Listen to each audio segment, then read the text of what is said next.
just a bloke in a bar.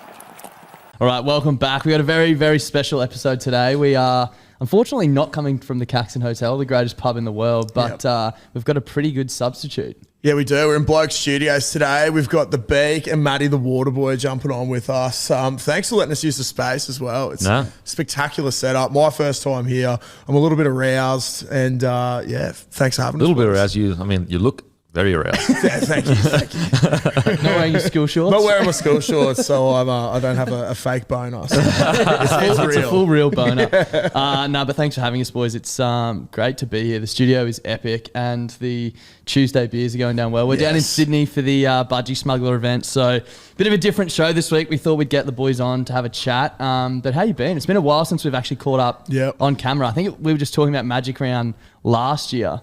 The ghillie suit incident. It's been a while. What's been happening? I got to say, Das, you thank us for letting you use the studio, but we actually couldn't have done that Darren Lockyer interview without you. Yeah. Remember, Very true. we and our flight, remember how we came back and we were like, all right, Darren Lockyer's going to be here from this time to this time. Don't be late. We're like, sweet, we got 15 minutes. But then obviously all our bags just didn't arrive. That's right, yeah. Didn't arrive, and then you had to bail, and then we used your stuff, but we got there in the end. Yeah, so. that was so funny. I think I was texting you, Matty, and you're like, "We'll pay you for your time." And I was like, "If I can just sit there and listen, that'll be more than enough." It was so good. Like thinking back, like we got to hear the great D-Lock speak for an hour and a half in the Caxton, in the Caco. Yeah. I mean, I was sitting there going. I mean, I used to play with a bloke, and I was sitting there going, "This is the best thing ever." I was going to say, one of the greatest things I saw was when he was describing one of his favourite memories was your try and your 4 try. And just watching your reaction, I was like, oh, he's just going to sit at home and just like replay that. Mate, well, I've got a son now, so I can be like, son, I just would like you to have a look at a Queensland Australian great saying that one of his favourite memories is the beak flying down the window. It's one of everyone's favourite memories. I can't remember what I was doing at the time, but I was trying really hard not to drink much piss, especially midweek. Yeah. And I remember sitting on the couch watching just before you started the interview, and I was like, you know what, I'm going to have a beer and really enjoy this. I went and got a beer and just sat on the couch. Got home, my missus was like, how's your day? I was like, so weird, but like, I can't even begin really to explain. strange. I was like, I was in a room with Darren Lockyer, and there was like 3 people there. It wasn't like a crowd, like a normal crowd. Yeah. But it was awesome. And it was awesome of Lockyer. Like he, like hour and a half or however long it was, he like never does those things. So yeah, so sick, Epic. so hectic. He's literally the GOAT. That's something I actually wanted to talk about. We're obviously both Queenslanders. Yep. Clutz supports the Storm. I'm a Broncos supporter, but Kempi, we just wanted to know how it feels to finally be sitting on a panel with fellow Queenslanders, as opposed to being in the heartland of Blues territory with all these cockroaches everywhere. I tell you what. You can feel the ticker at the table. Yeah, I like There's ticker at the table. That's it. That's all. That explains everything. There's ticker at the table, and this is one table. There's Different a New table. South Welshman on a different table, Coward's table, weak, soft, all that It kind of looks stuff. like a nice table, but it's chocked up. It's all wonky. Exactly. Like, it can fall over at any second. When a Queenslander is at the bar or at a table, there's ticker at the table. That's all you need to say. We did assert our dominance as soon as we got here yesterday, actually. We went out to a pub last night, the Rex, I believe it is. And while we were waiting for the Uber, a cockroach went across the footpath. And I don't think I've reacted quicker in my lifetime. I think there might have been, like, I didn't check the news, but was there an earthquake last night? The velocity that foot came down was out of control. But it felt good. I was like, we're here. Like, we are here. We're in rival territory, and it's great. It is great to be here. Stinks of fear. It does. Have you recovered from the grand final yet, mate? Yeah. I'm pretty good at when it happens, and then you just go, it's done. I don't really dwell on results or whatever in sport, probably because I did it so much. And if you do, you're gonna go drive yourself crazy. And also, what makes it easier for me to kind of swallow, or a bitter pill to swallow, but it's like, look, if you're going to get beaten in the greatest grand final ever by a lot of people think, or the greatest performance ever by 7, and that's not me saying that. That's like Andrew Johns, like all the GOATs. Mate, I bag clear out all the time, and I'll say it. Like I've never seen anything like that. It was insane. So you sit there and you go, okay, like if you're going to lose one, I actually think this one is easier to lose, as in to cop, than the 2015 one, because I thought the 2015 one, I didn't think the Cowboys actually played that well. I mean, the Broncos didn't either, but they didn't play that well. It was just incredible from Thurston and Michael Morgan what they did. Whereas when you look at this, you go, Penrith Panthers completed at 97%. Yeah, wild. Free. Like that is actually, it's easily the highest ever completion. Yeah. And also, if you look back, Broncos with that score would have beaten 73% of the grand final teams. On top of that, that's not counting like counting the fact that the Panthers are the best defensive team maybe ever. So you would assume against most sides, Broncos would score more points. Yeah. Therefore, you would assume that Broncos side probably beats everyone else. Yeah, probably like 8 out of 10 sides. Yeah. Maybe not 2018 Roosters, maybe not 17 Storm. Maybe they do, I don't know. But you know what I mean? Like, so it's kind of look, it sucks for sure. It wasn't an unlucky victory. Like, they were just a better team on the day. They just made it work. Yeah, we've definitely been quite vocal about our Nathan Cleary in big moments, and we were both sitting there just like, fuck. We've just like, well, congratulations, mate. That's the greatest game. If you feel bad, imagine how bad I feel. I've been riding his dick for the last few years going, he's the big game player. You guys are all impatient. He's only 23 years old. So I give him all these raps for all these years, and then he turns it around and fucks me with it. So it's like, it counts most. Far out, bro. And then you've got everyone else giving you shit for it in all the shows. Yeah, like Cleary's got your number. But no, look, I'm actually, you put aside the, obviously the loyalty to the Broncos and the fact you wanted to win, like to see Nathan Cleary do that, we got to get our, Joey grand final moment. It's Cleary. And people don't like to hear that because he's a current player.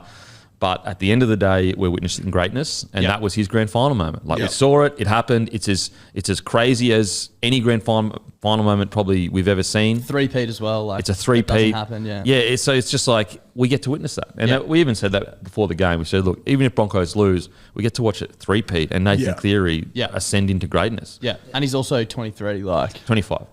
Yeah, it was quite poetic. I was at actually the game with Denon, and so it was just us two, and at the end of the game, like, how do you think one will react when you lose a grand final like that? It was quite poetic that the full-time siren went, he just got up, didn't say a word, and just walked out of the stadium. I didn't hear from him until the next day, until we came to the podcast. Dude, I have a very similar story.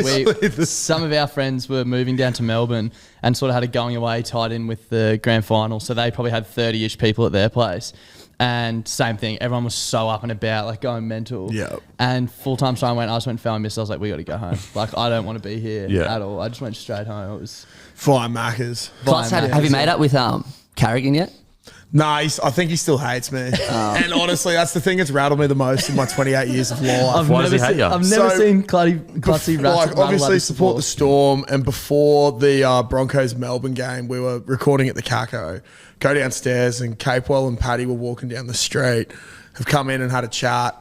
We're talking about the game and stuff, and I was like, oh yeah, you'll probably be a bit off me on Friday. I'm going for the other team. And he's like, I will never have a beer with you at the Caco again. Oh, wow. And I was just like... We chatted to him for like 10 minutes after, and I kept looking over at Clutz, and he was just like... like, didn't know what to do. No, that's why he's so hot on and off the field. Exactly. It's just asserting dominance wherever he goes. Yeah, I was like, fuck, this is a real low point for me. I actually don't know how to come back from it. But especially in his presence, like you forget how big and broad he is. Like he's a big boy. The buttons on his shirt were working overtime. He's literally the modern day Fabio. That's all he is. Like he's a modern day Fabio. We were saying the other week, he needs to get like a Head and Shoulders sponsorship or something, because he's got the luscious hair, and then I don't know, chest hair if they do shampoo for that as well. Like, I just feel like he's oozing with it. He's just the ultimate man. Did you see that photo of him in Kangaroo's kit? He had the singlet on, he was training, and then he had the necklace popping out. His tattoos were just everywhere. It was beautiful. If they were going to do an Aussie version of Conan, he'd be my pick. But it's full it's Aussie culture related. That would be hilarious. So good. So Paddy Carrigan, if you're listening, reach out. Clutzy wants to have a beer with you at the Just want to have a single beer. It can lead to more if you want. Just entertain me. Just to break the camel's back. 2 minutes, it'd be lovely. Well, obviously down in Sydney this weekend, we wanted to ask you boys if you've ever had a bit of a stitch up with a flight, because we had one yesterday on the way down. First of all, Brisbane Airport currently under construction, nothing open. It was horrible. It's like 2 cafes open down the Virgin end, and it was just like, what are we going to do? Like, what about Virgin is just like, remember when that first came out, it was like so taboo, like, oh my God, calling a company Virgin. Now we just all cop it. It's just like normal. Now it's like whatever. a payout, like you are a Virgin. Yeah. I cop it all the time. But yeah, there was you're saving yourself for the right bloke. Yeah, exactly. Maybe this weekend you get lucky. Oh, hopefully. Paddy Carrigan. Paddy Carrigan. But yeah, we're obviously sitting together, and the air hostess was with this lady who was just losing the plot. They'd booked her 2 8-year-old girls. They all booked them in separate seats, so they were spread out, and they were nervous about where they were going to sit. And we were just like, we don't care, like take our seats, we'll get split up. But I got wedged in between two people, and I was trying to work on the way down, like edit some clips and stuff, and like the person next to me, there wasn't even enough room for an armrest to go down, so I'm like cooped up in this thing, blah, blah, and I look up. T-Rex, man. I literally looked up and I could see the back of this hat a few rows in front of me. I'm like, oh, that looks like one of our BBB hats. It's like maroon, like that's the same class, because I didn't see him get up and walk past me and get put in the front row. God.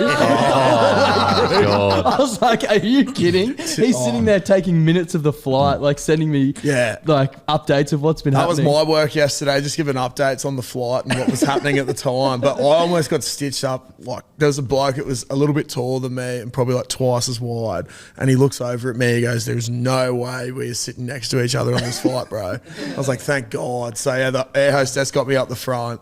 But like, it was just like this lady, I've never heard someone say my 8-year-old needs to sit with someone more. Like she was just full panicking out. And we were like, even after we split up, she's like, thank you so much. We didn't want the girls. Yeah, it's like, yeah, we get it. Like, just let me do the T-Rex and get my clips done. Like, but seriously, can we put to bed airport plane etiquette? Yeah. Because honestly, I'm surprised there aren't more punch-ons, because I want to punch on when it happens. Yeah. When we were at that baggage claim yesterday? Oh yeah, I said that I was getting so annoyed. All these people kept pushing him past me and just like being incredibly rude, not saying anything. I was like, fuck it, mate. I'm just going to stand my ground. So I just stood there, arms crossed, and just had people trying to get past and like bumping into me, just eyes on the carousel, waiting. I was like, it's not hard to say, excuse me. Yeah. You know? Well, I reckon like plane etiquette. Yeah. If you're in the middle, you get both armrests. 100%. Yeah. It is that fucking simple. If you're on the edge, you get to lean into the wall. If you're on the aisle, you get bumped a little bit by the cart. Yeah, but you can put your feet out there. You can put your feet, whatever you want. Yeah. The people that don't know this are raised by Neanderthals.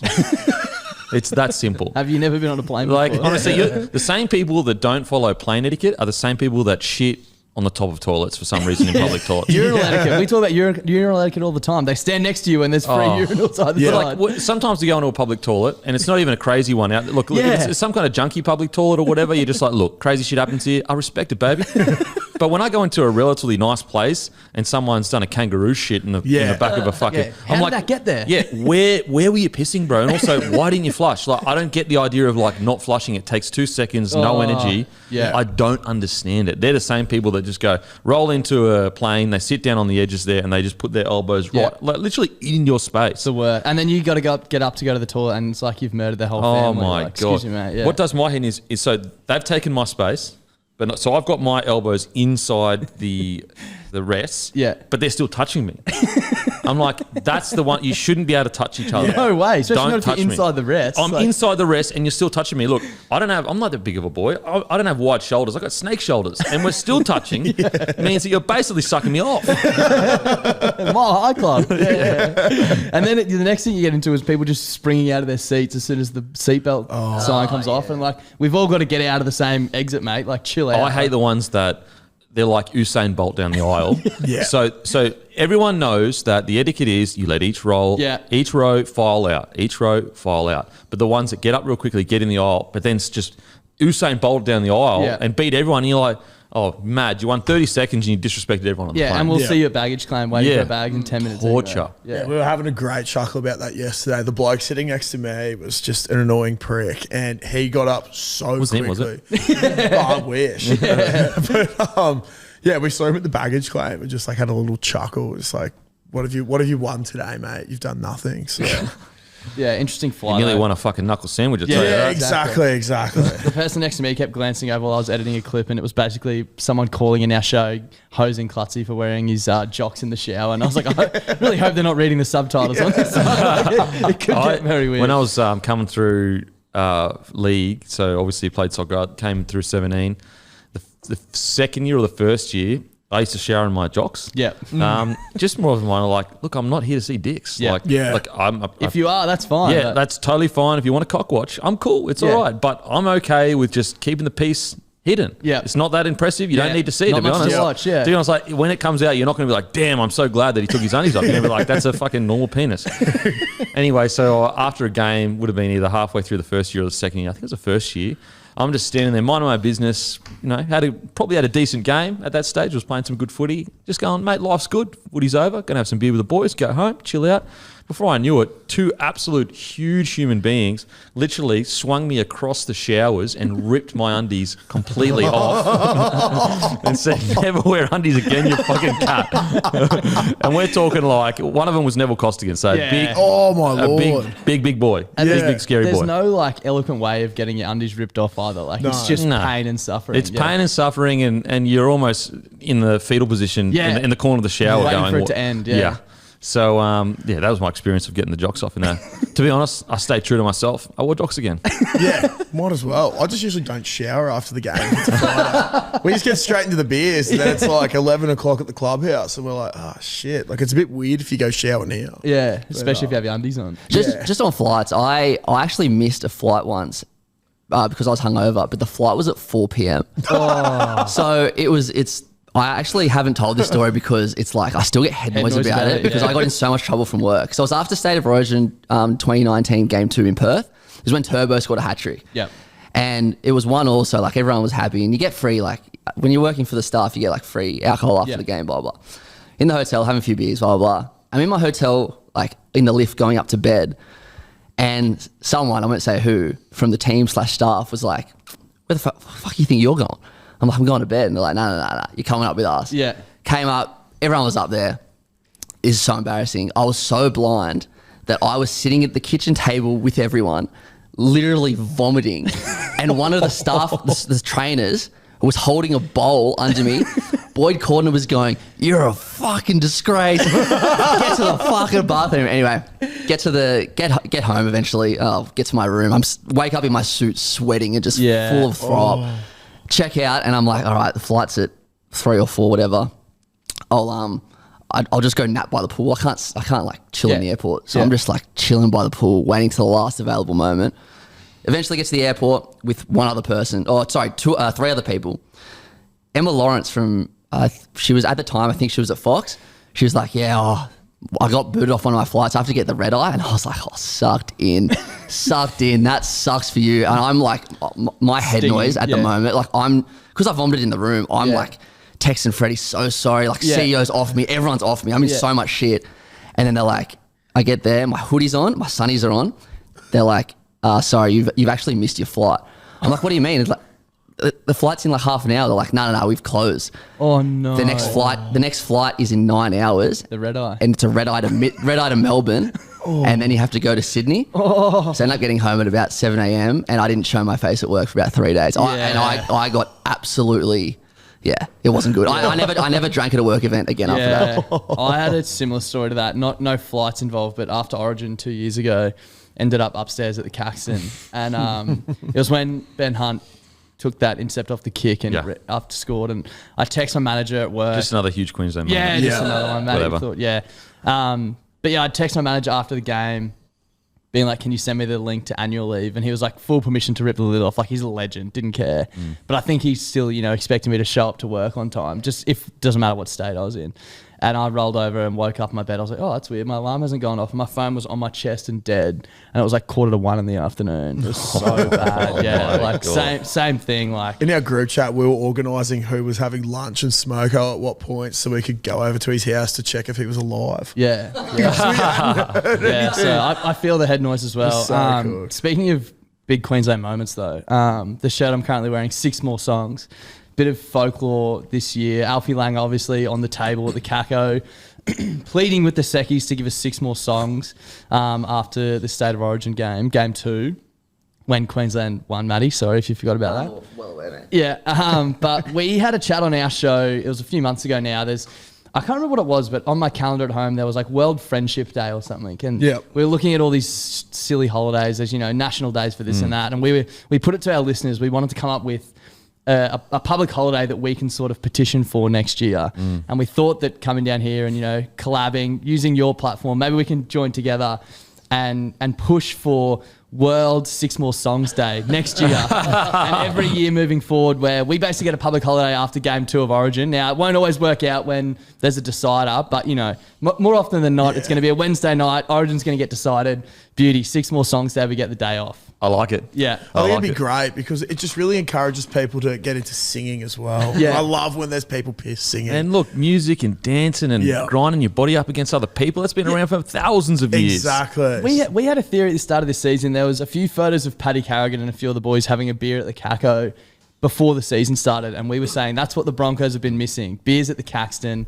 It's the culture. They got it back, and look, they did pretty well this year. So absolutely. We're basically going to start the petition for next year. And I think it should only go to whichever state wins, because what I'm envisioning is Origin, whistle blows, beauty we won, and we get the day off tomorrow. Yeah, mate, even as a Blues fan, like that's the thing. That's the problem with New South Wales. I know you guys think there's a lot more problems with New South Wales, but I think this is the problem with New South Wales. We don't have a Caxton. Yeah. And even the most diehard Blue fan like myself, when I saw those videos of Alfie yelling 6 More Songs, even I was like, that's sick. Mate, I've been in the Caxton for Origins plenty of times. There's absolutely nothing like it. I before having it for you guys, I actually don't know if you could do it for us. I don't know. I don't know where you'd do it. Yeah, right. So you think that they wouldn't, the uptake down here just wouldn't pull through, mate? There's just a little bit missing down here. There's just a little bit missing. You said it. Look, it's a different vibe. Let's just put it that way. Different vibe. Yeah. Mate, there's no, as you know, there's nothing like the Caxton during Origin. Magic round with the Caco. Oh, mate, is like a bloke's heaven and a Sheila's heaven. Yeah. It is. If you love rugby league, a bit of rugby league, and you just love beers and footy, it is heaven. We were talking to the boys from the Cast Patrol yesterday, and they were up there 2 years ago, but not this year. And they were saying that we'll never miss another one again. Yeah, because who else did that recently? Come up with this that hadn't been in Caxton before? Guru, Guru and Timmy. Yeah, and these are the staunchest New South Wales men you can ever, and they're like, I kind of get it. Yeah, well, I was in the Uber with Guru on the way, and we were like, do we admit how much fun we're having here? Yeah. Like, are we going to admit this? Caxton is far and away, not even close, my favourite pub in the world. There you go. Yeah, there we go. People think that we just talk shit, but it is the greatest pub in the world. Well, I mean, think of the ghosts and spirits that just roll around there. Mate. We always talk about it. If you could see, like, if the walls could talk. You know what? You should create a poem called The Ghosts of Mad Mondays Past. Yeah. And it's just poems about all the scat shit that's happened in there. Yeah, ChatGPT if you're listening. Get to it. What about Timmy's still filthy that the only 1 hour that he was missing from Magic Round this year, he went to do an SC playbook thing, was the hour that Matty Johns came up. We were running shape with him. Yeah, he's still filthy about it. That was wild. That was the whole weekend was. We were talking about this yesterday as well. We're a bit concerned about next year because 2 years ago was awesome. This year was bigger, and we're like, what's going to happen? How do you go bigger?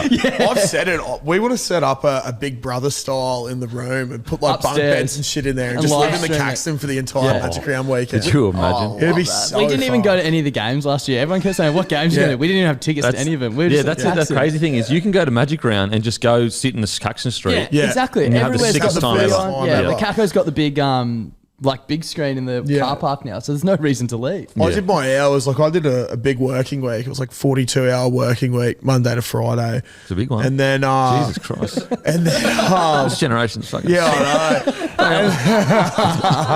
know. 42 hours is standard, bro. Well, like actual working time, actual working time. Yeah, not Tuesday beers. We're not going to talk about the driving. But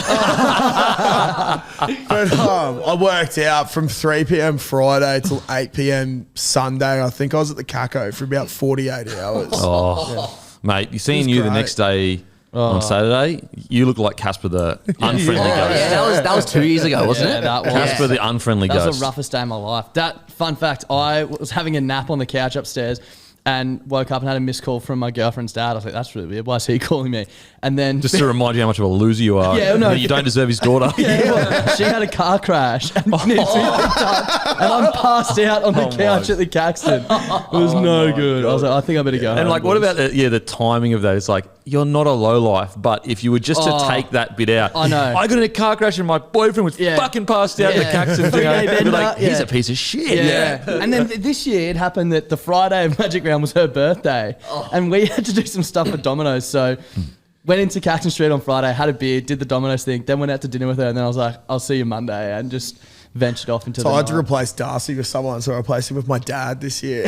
And Dad just kept rocking upstairs to the Caco every night at the end of Magic Round, and just like him and Matty were having a massive yarn about the Rabbitohs. Yeah, I was talking to your dad at his house for ages. Oh my God. It's insane how, and I'm sure you boys still feel it, but sometimes the further away you get from like, you know, getting to do what we do, you stop appreciating like 100%. how insane it is that, I mean, when I was 18, if a club let me into the fucking DJ booth, I would have been like, I'm fucking the king of the world. Yeah. I'm the king of the world. I get in back like VIP backstage. This is fucking crazy. And like the fact that we get to go like up into the top room there and like hang out with players and blah, blah, blah. It's like, it is so lucky. Yeah, so lucky. it's incredible. It's ridiculous. Like our biggest one this year was probably Origin Game 2 going up there. And like as we go up, Cherry Evans is on the stairs and Darcy's like, I could shove my tongue down your throat.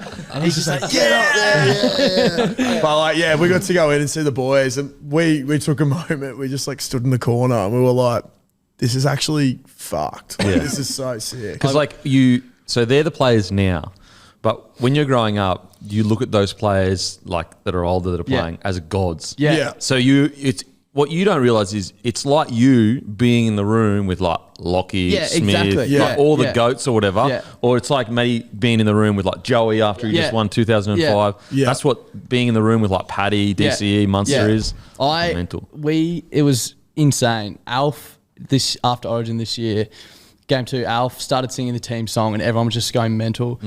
All the boys are there. And Harry Grant got down on all fours and pointed to this bloke and was like, get on my back. And this bloke was riding Harry like a bull, and he bucked him off, and then Harry looks at me square in the eyes and just goes, get on my back. And I was like, yep. So then I've got Harry Grant by the collar just getting bucked around the Caxton, and I forgot about it. And the next morning I woke up and I got a message from him going, remember how you rode Harry Grant like a bull last night? What the fuck is going on? That is so good. So yeah, Magic Round 24. Stay tuned. We'll have to do something crazy.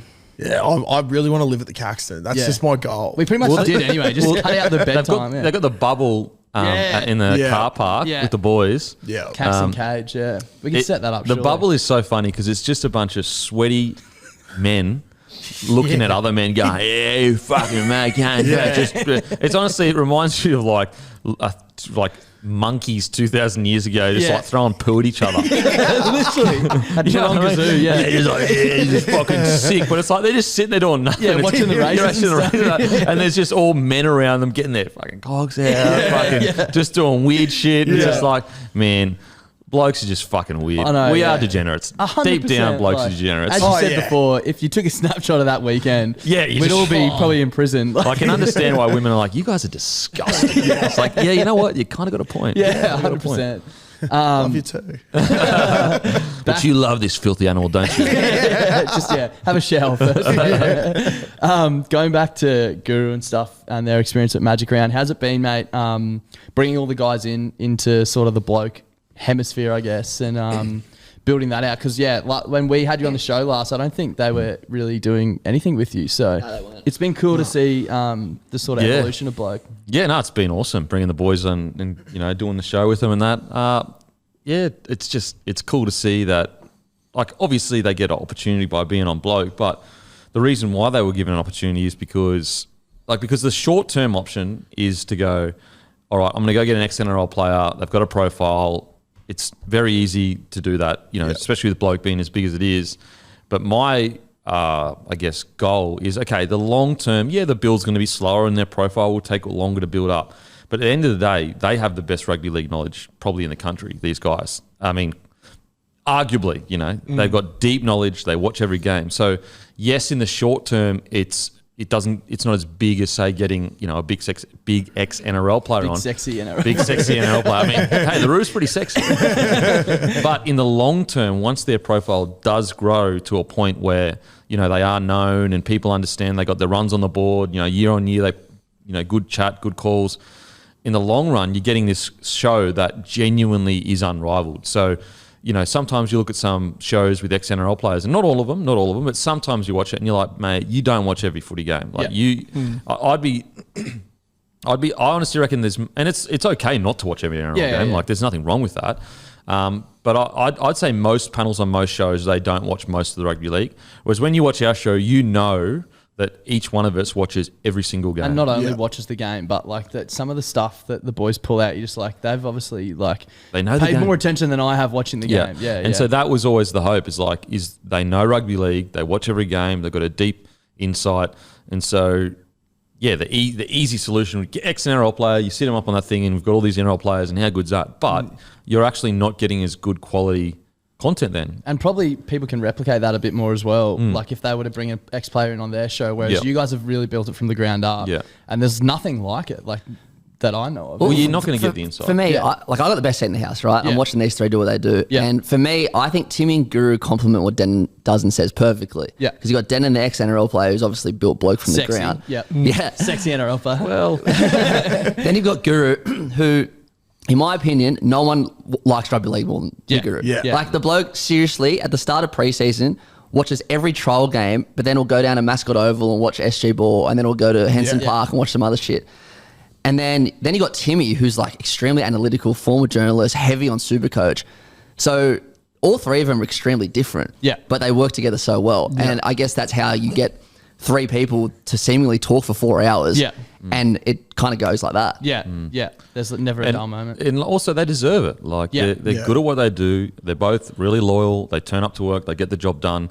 And so I like to reward people that put in the hard work. And something that I always promised is, like, to myself anyway, is that I will always try to give opportunities that people deserve it because no one gave me a shot. Like no one fucking helped me. Like I remember going into the networks.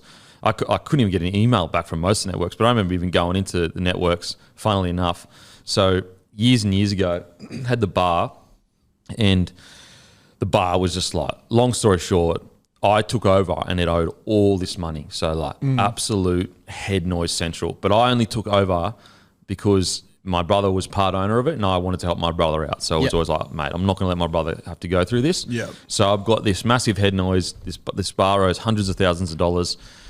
And I honestly would have gone and worked at a network for $50,000 a year and I would have given them everything, all my ideas, everything. So anyway, somehow I got in touch with KO. And this is no knock on the people that did it. I understand it. They may not get it or whatever. Anyway, so he was like, yep. He's like, yeah, sweet. We'd love to chat because I had the locker room at that stage interviewing the players. Anyway, so I was living on the Gold Coast at the time and had no money. I was living at my parents' house who was living at their parents' house. And it was getting to the stage where the money, so my mum was living off the rent money that they were getting from renting our family home out to someone else. Yeah. And so that's because like we didn't grow up with any money. Yeah. Yeah. And then they were living for free in their parents' house because their parents obviously passed away. So that was the only way it was working for us as a family. But it was getting to a point where I wasn't making any money, so I couldn't pay the rent to give to my mum. So the whole family's feeling the pain of this bar because my mum has no money, my dad, so it's all the pressure. And then, so many other things I could talk about eventually. But anyway, so I had no money, so I booked a flight, flew all the way down to Sydney. Didn't obviously tell them that I was flying down because, like, you don't want to seem desperate or whatever. Yeah. And so I flew all the way down to Sydney. I walked in, we sat down and started talking, and I just laid out, like, every idea I had. Like, all the ideas that you see now, all laid out. Anyway, he sat there for, like, 10 minutes just, like, nodding or whatever. And he was like, oh, listen, we were only just here to talk about, like, the podcast that you've got, and we were just wondering if you'd like to put it on KO. And I was like, well, what do you mean? He's like, yeah, put on KO for free and that's exposure. And I was like, what? Anyway, and I was like, oh, okay, sweet. So at that point, I would have gone and worked for Fox or Nine or whatever for $50,000 a year. But they were just like, no, we just want to, you can put your podcast on KO for free and it gives exposure. At this stage, KO was tiny. Yeah. And this is not a knock on KO. I get it. Like they're just trying to create content. Exactly, yeah.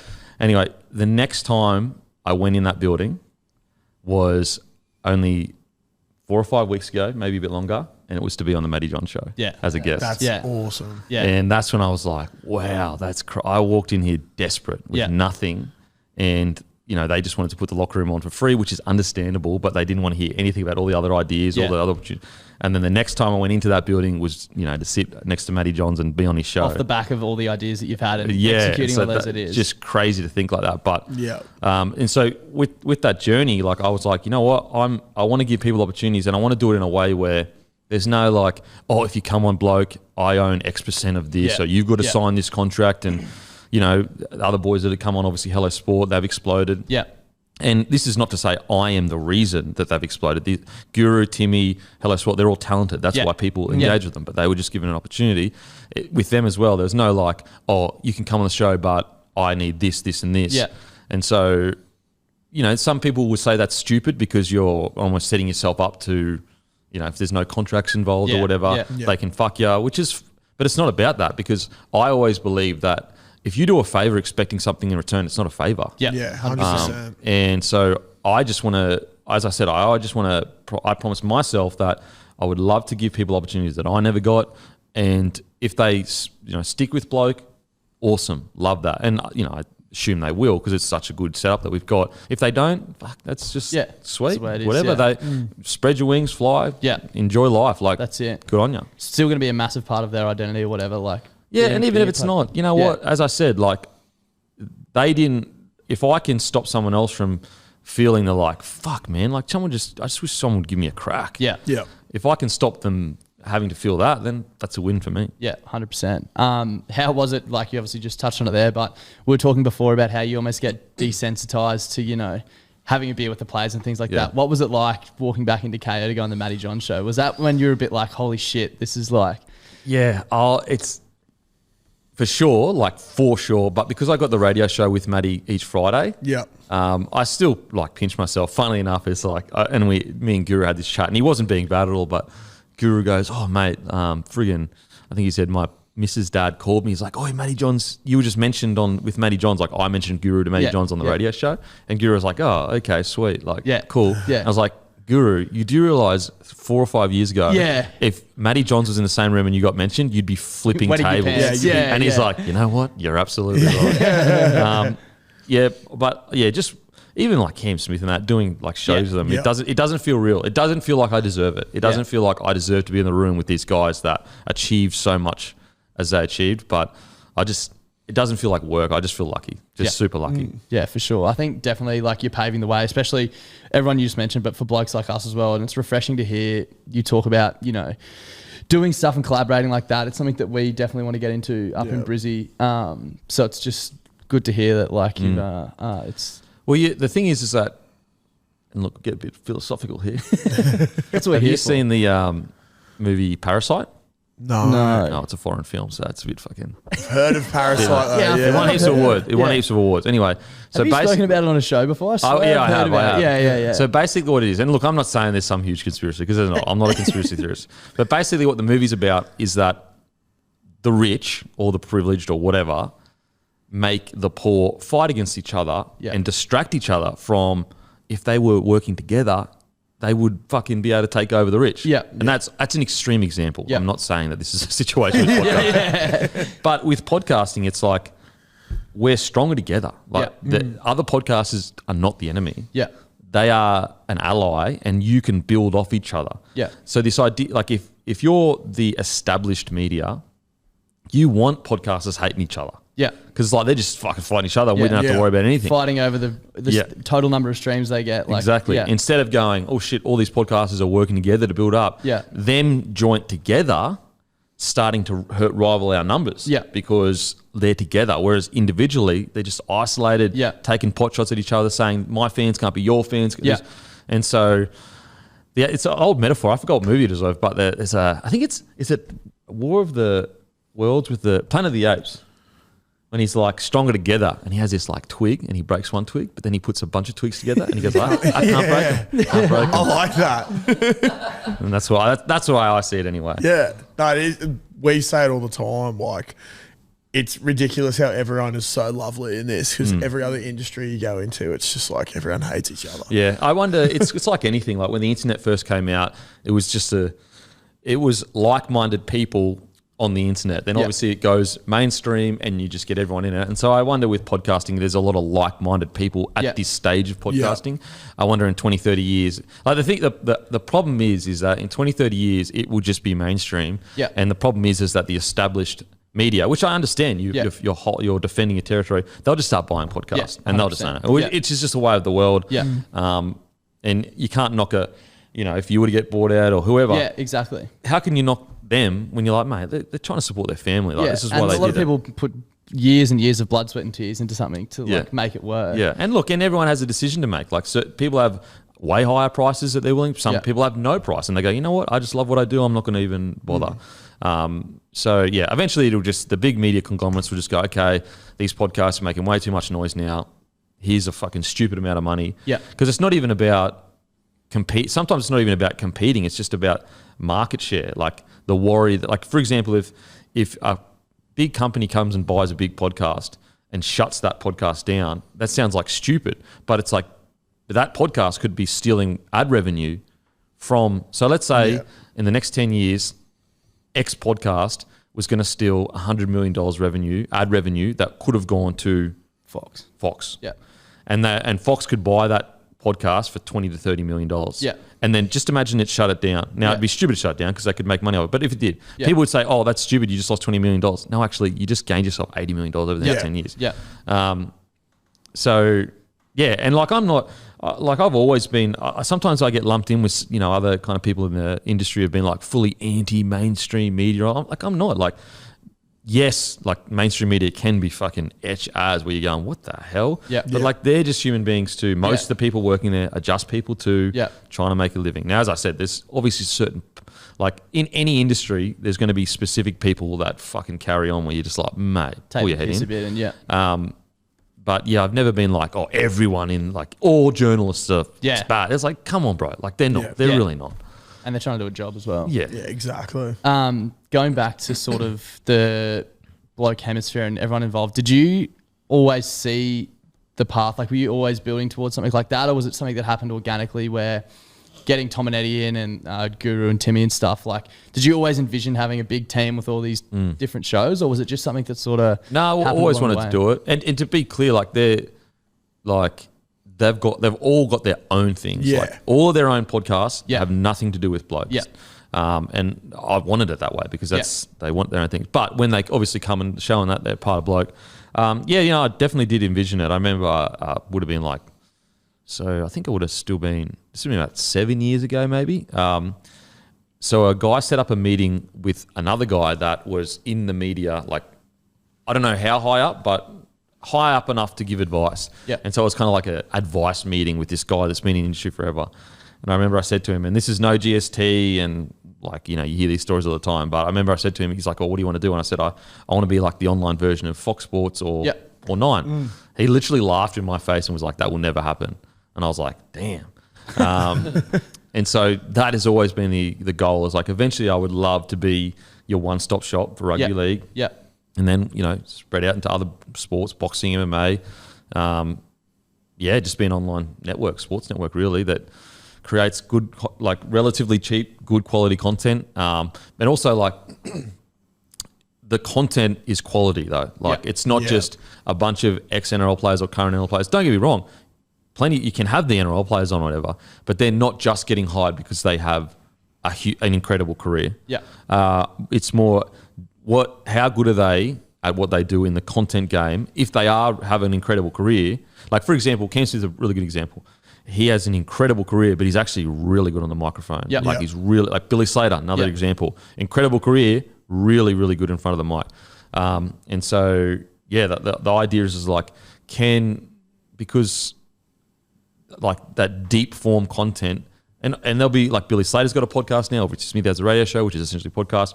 But eventually, like, can we create a like bloke be synonymous with, if you're a diehard in this sport, you get unrivaled. Like I'm trying to think, and maybe there is other sports around the world, but mate, I reckon especially our Monday review show rivals any show in the world in regards to depth of like insight into a sport. Yeah. Yep. Like I don't think there'd be any other podcast in the world. There might be as in depth.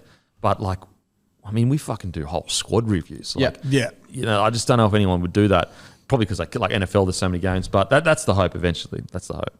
So what's next? What are you working? Can you reveal anything you're working on? No, I cannot, sir. No, I cannot. No exclusives. I'm looking for a clickbait. No clickbait, sir. No, I definitely got some cool things coming up. I think that, okay, I mean, with our merch, we're gonna obviously we'll continue to do our merch, but we're gonna keep doing exactly what we're doing with merch, but we're gonna start releasing some nicer stuff that's bloke. So kind of shirts that, like, even this is a little bit nicer than the shirts we do, but even different to that, like shirts that you can wear to the, you know what? I'll get it.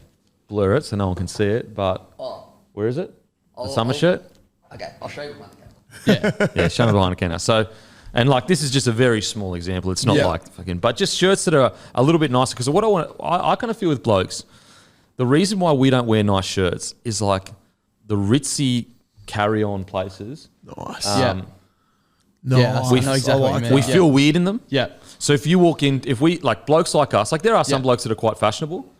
There are some blokes that are quite fashionable, but if we walk into like a cool, cool's like the worst hip word. Bar or something. We feel weird. Yeah.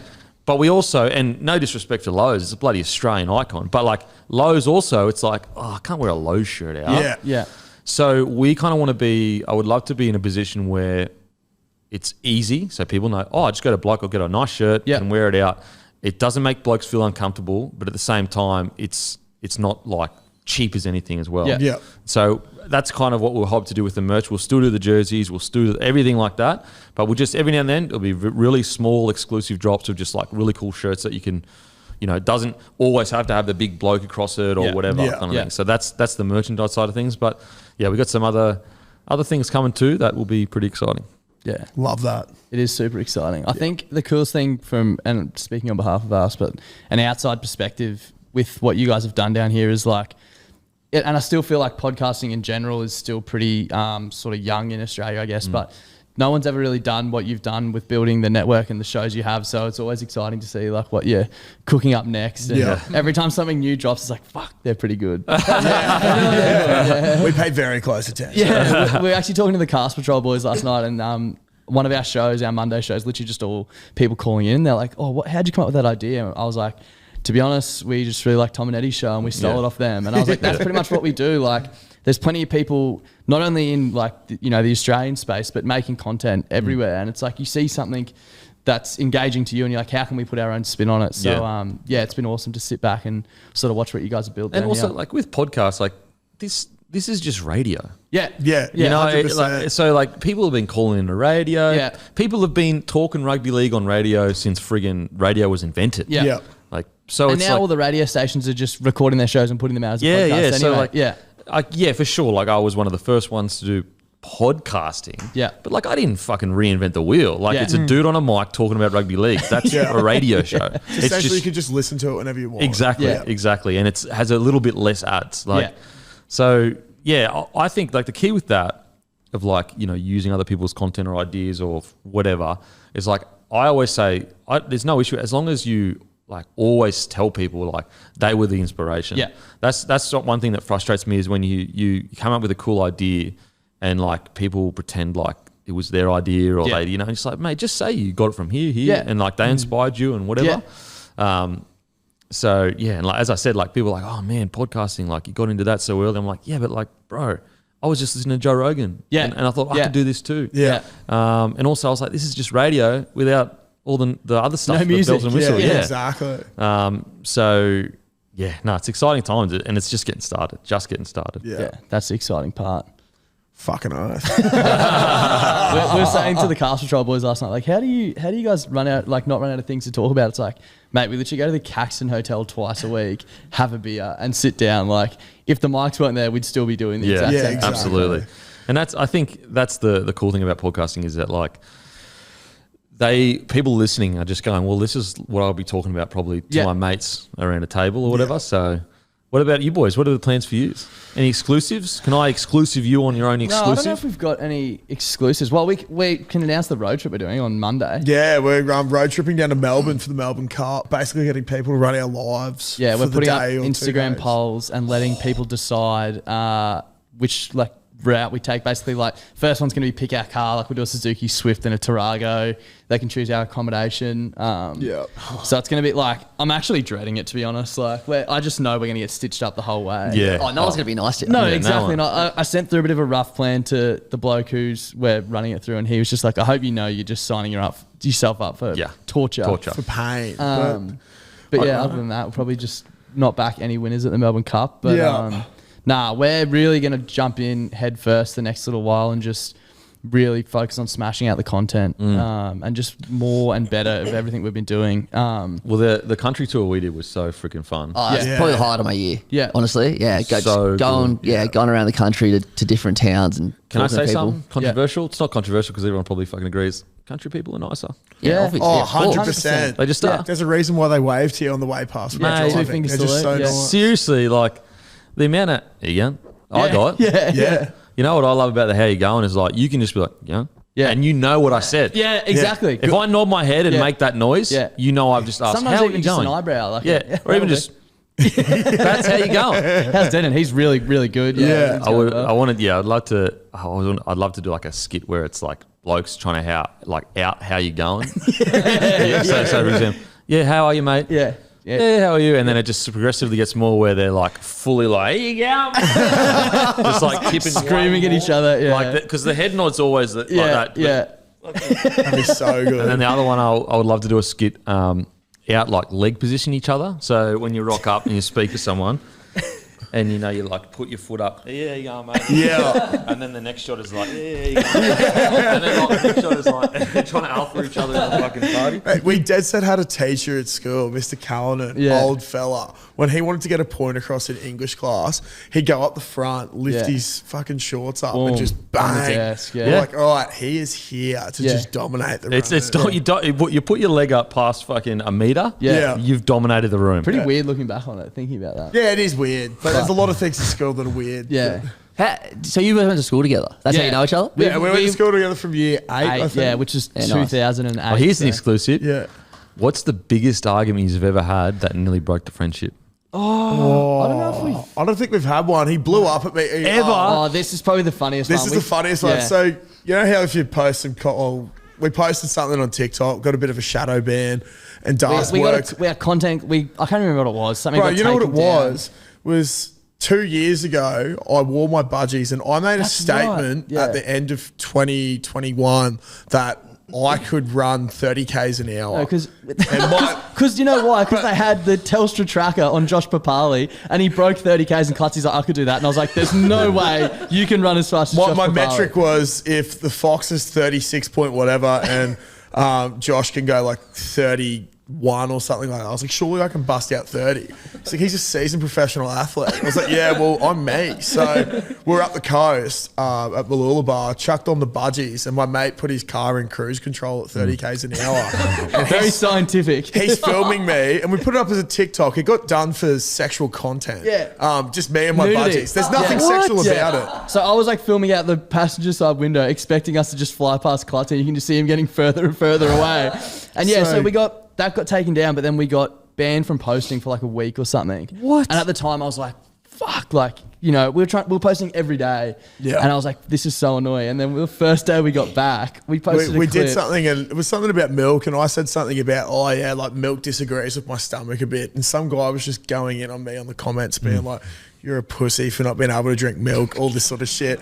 And I responded with a video. I grabbed a pint glass of milk and sculled it. And I was like, your move, cunt. Like, got taken down with banned again. And I was like, dude. Fuck. Like, and he proper blew up at me. I was like, I'm sorry. Like, really? So that's the biggest blow you've had? Yeah, we're pretty good. Like, I'm really good at pushing people's buttons, but he knows that I push people's buttons, so he never has the buttons pushed. Okay. Yeah. And we've always sort of had, like, from when we started this, we always sort of had the same mindset towards it, right? Like, obviously we wanted it one day for it to be our job, but we were never like, how can we make money? We were just like, let's have fun with it and make content.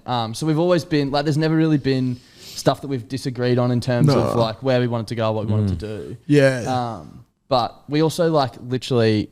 I probably talk to Clutzy more than my missus. Like every time we say goodbye to each other, CDs, I'll probably send him a message in 4 minutes. Well, I'll tell you what. Remember this conversation when big money gets involved. Yeah. And I say that as like, please, like remember it. Money makes people like super weird. So remember why you were friends. When there's a huge ad sponsor that's $500,000 or whatever, and there's certain splits going certain ways. Yeah. Just remember this shit because it fucking tears people apart. It really does. Yeah. I always say the best way, in my opinion, to keep a friendship or a like family or whatever together is you got to be willing to walk away from money to keep a relationship together. Yeah. If you both are, you'll never have an issue. Yeah. Because fuck. Well, that's been good actually. With like we've had a few different offers for different things, and we've just been like decent money coming in, but we're like that's not really us. Yeah. So it's like okay, it's like all right. You're 5 years down the track.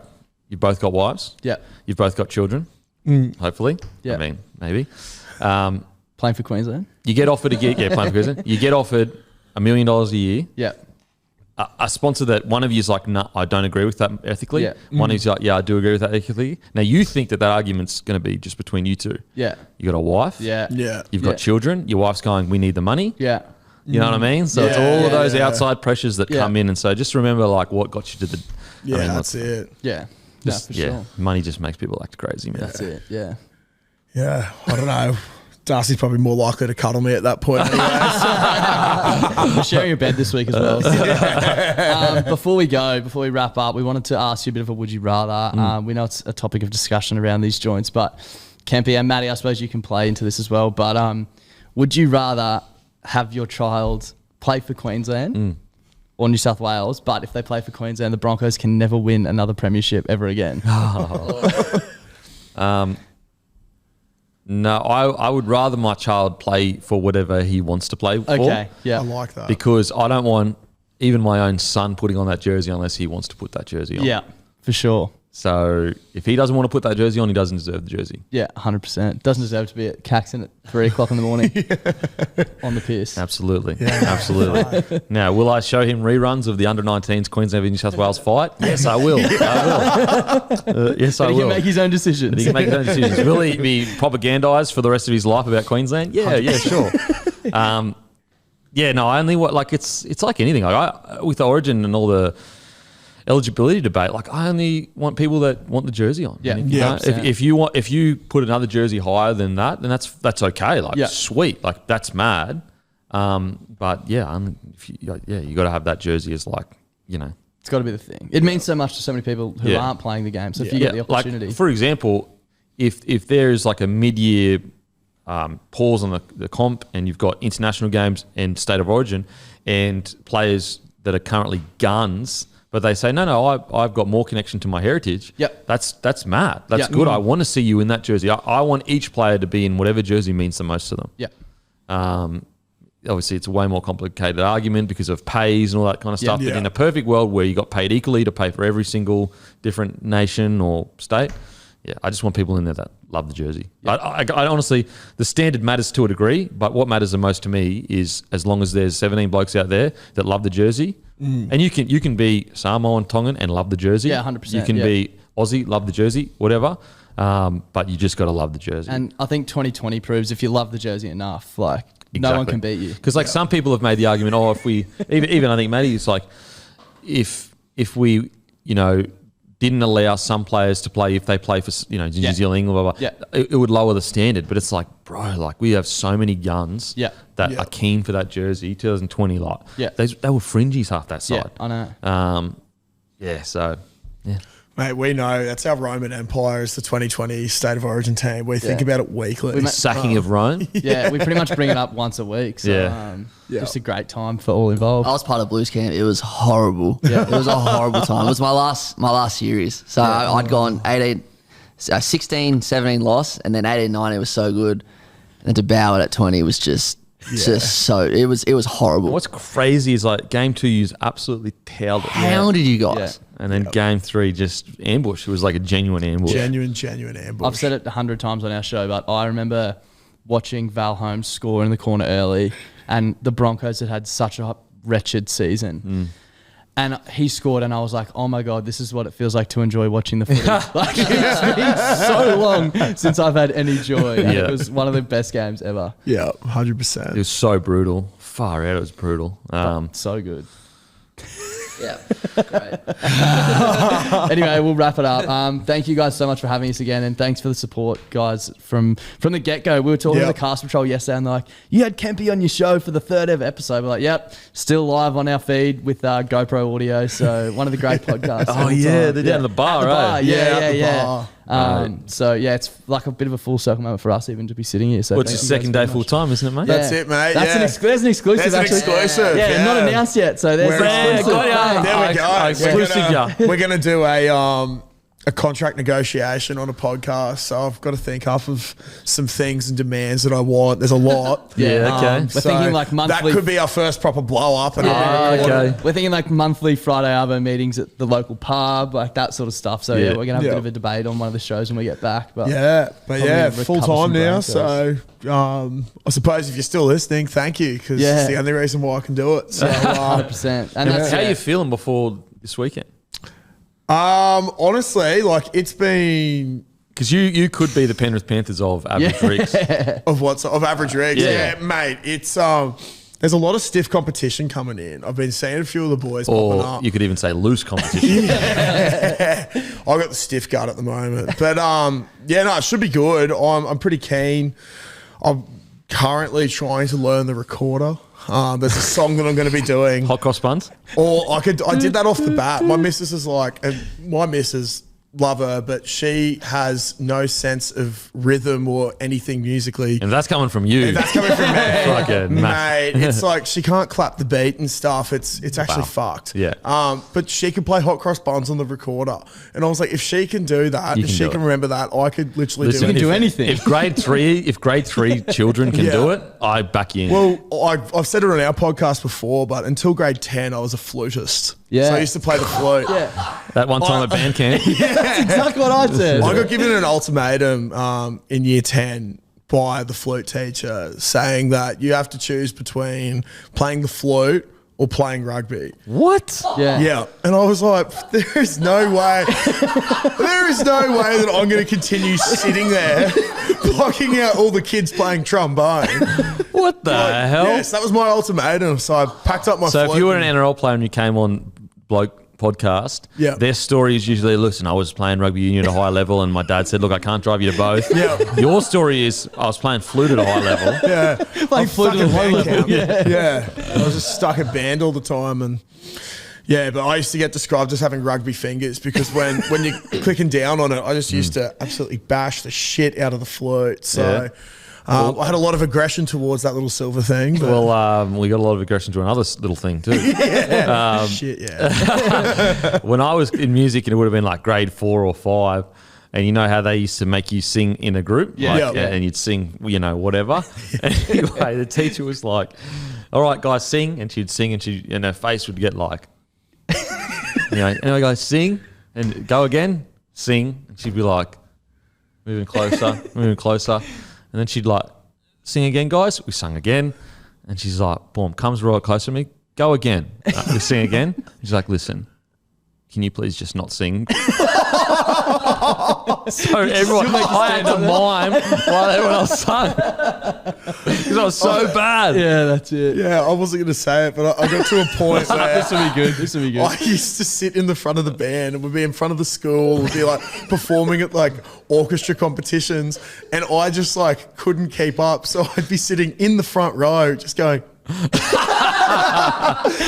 the flute, anything, just literally pressing random buttons. And I was like, this is so humiliating. But it was Clutzy's first day full time yesterday, and obviously we had the flight to come down here, but then we had a pub lunch and a couple of beers, and then we went back to our hotel room, which we're sharing a queen bed, and we had a bit of planning to do for some stuff. But instead we put on Jackass Forever and just watched that. Lots of cocks and balls in that. Yeah, lots of cocks and balls because they can't in. put their body through what they used to. Yeah, it's very confronting. Look, when your body can't go through, just get your cock out. Yeah, exactly. Literally. And then he rolled that straight into recorder practice. So it's been a very interesting couple of days. It's good. Like he sent a video to our mates. Someone's like, has he practiced that before? I was like, nah. So what about, I'm quietly confident. The crowd will be going wild. How are they going to hear it? Yeah. I've got big pipes, so I'm hoping. I was going to say you're tooting your own horn, but you're actually blowing your own recorder. Yeah. I don't know. I might get a mic. Maybe you can hold the microphone. You could even go. You call that a flute? Remove your ribs and literally. No one's beating you then. No one's beating you. You will win 100% if you do that. So Ivy Pool Bar Saturday. Come see it. Thank you guys very much. We really appreciate it. And thanks everyone for listening, tuning in. Yeah. Boom. We'll go fuck ourselves. Yeah, exactly. Fuck yeah.